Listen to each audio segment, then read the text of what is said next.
The Alpha Digital Train. The platform at Chicago's train station was pretty busy. The afternoon's air was warm, and there was no breeze. People were taking photographs, couples were kissing and saying their goodbyes. Folks were uniting, folks were rushing in to get their tickets, and some folks just sitting on long benches texting on their cell phones. They were waiting for the evening departures, because all morning train tickets were, and always, sold out, even though all departures are on time. Two men walked out of the food court. They were about the same age. One was black and one was white. They looked like they were on business, and they seemed to be close friends. There was an older man looking at an historical picture and reading literature of Martin Luther King. He had a briefcase and a satchel with some laptops in them. The two men from the food court walked by and said, "Well, we have a long trip ahead of us, and many poets to find." The older man looked at them as they walked by and proceeded to follow them. The intercom came on, and time to board the train was finally here. "Now boarding to Atlanta, Georgia. All aboard." People scurried, and the conductor advised everyone to put away their cell phones and said, "Just trying to get people on the train as quickly as possible." The two men from the food court sat together, and across from them sat the older man. They all got comfortable. The sun was fading beyond the trees, and the older man looked into the trees, and he had this look upon his face. The two men were looking at him with curiosity. The older man turned away from the window and looked at them. The two men looked away, quick to be polite. The older man opened his laptop, and the train finally made its way down the railroad. Digital rights.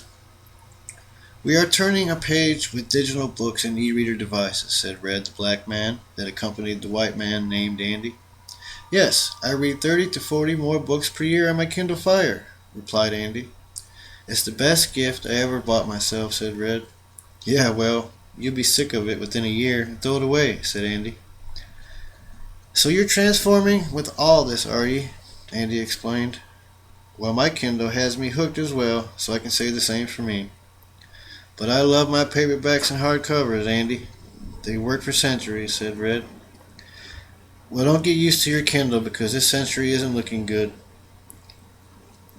"All the power may go out," said Andy. "Yes, you're right. Then we wish we had the books we love in our hands, heavy or not," said Red. "With my new case for my Nook tablet, it feels like a book to me. I paid $249 plus tax." "What did you pay for your toy, Red?" asked Andy. "I paid $199 plus tax for my Kindle. It's lightweight," said Red. "Yeah, you're a lightweight. Mine is fun and easy to use. I love the color touch screen," said Andy.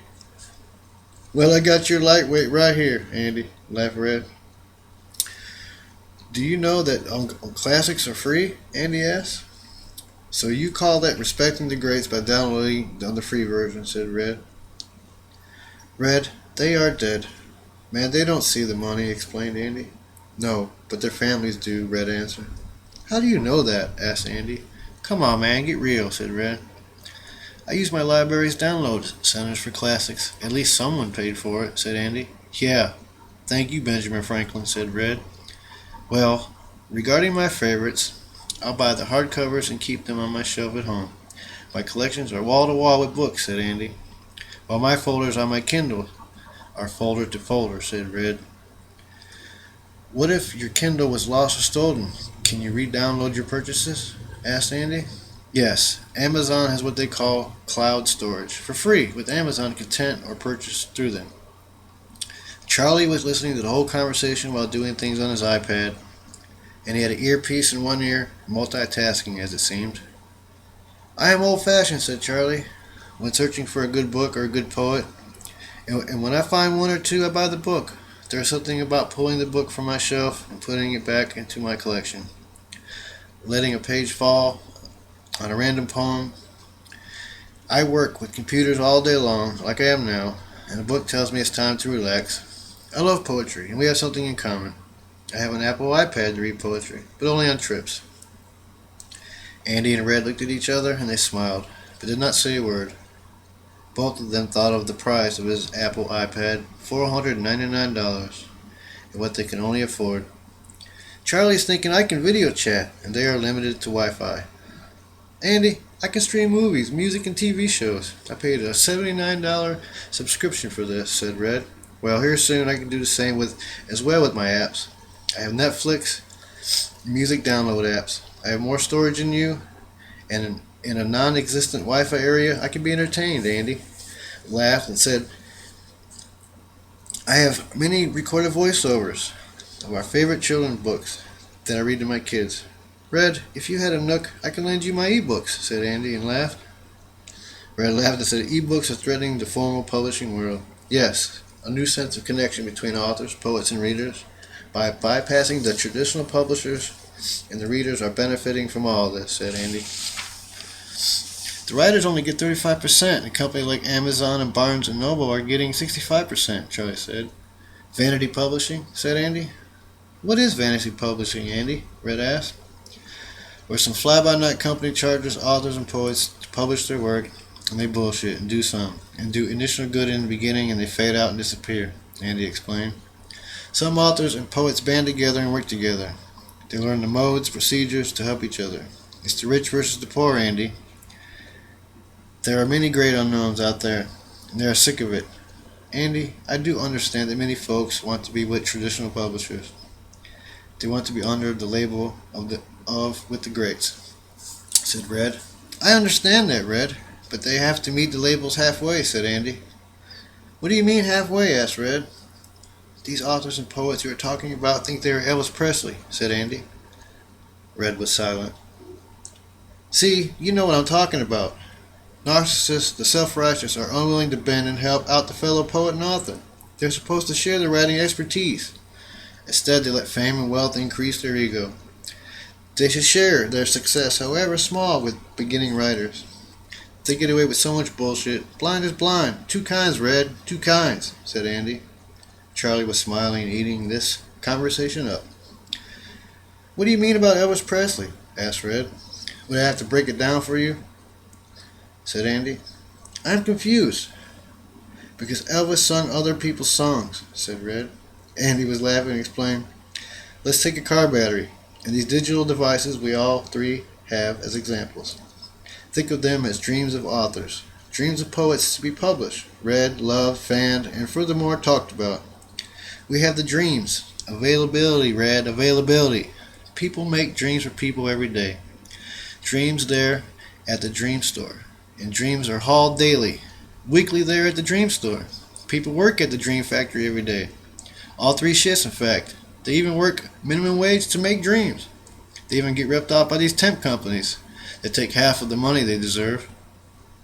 The dreams are made at the dream factory, and the dreams are hauled to the dream store. Every morning they get up and go to work to make these dreams possible. The battery, the Nook, the Kindle, and the Apple iPad are available just like the authors' and poets' dreams. They have to work hard and implement their dreams and meet the dream makers halfway. They need to get off their asses and go get their dreams. No one is a dream reader. Do you know what my dream is, Red? No, you don't. So I have to make my dreams happen on my own.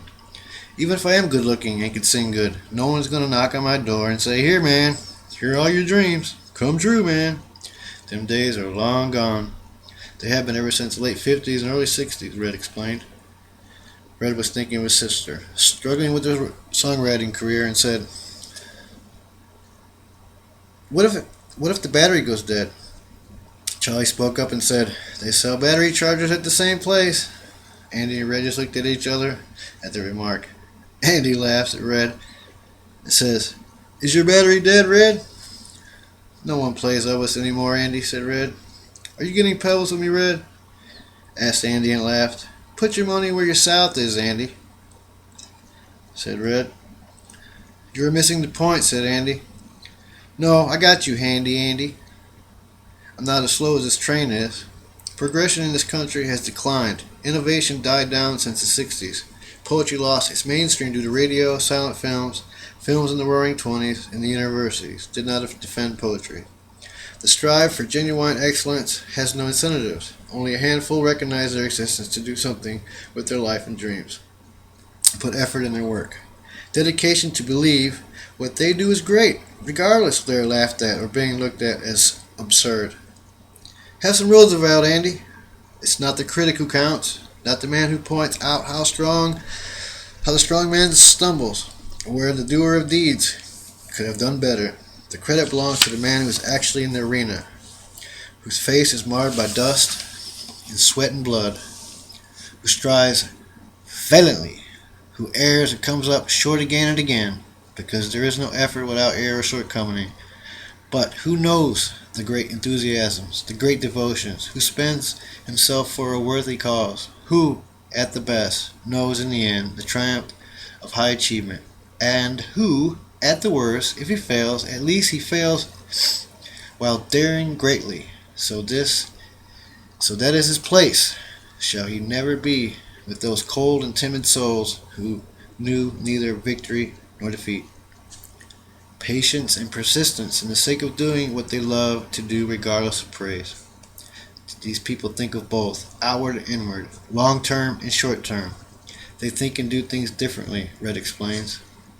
It's the parents' fault, don't you think? They don't teach their children the beauty of reading in attractive ways, like things their children love, say for instance animals or sports heroes and etc. Let's face it, we have failed the youth in so many ways. 80% of the rich don't inspire children to read. There's only one that comes to mind. Tony Blair with England's World Book Day. We need a World Poetry Day also, said Andy. I have a thought for you. What do you think of street poets versus academic poets? I like either or, asked Charlie as he began to read things on his laptop. Andy and Red looked at each other and smiled.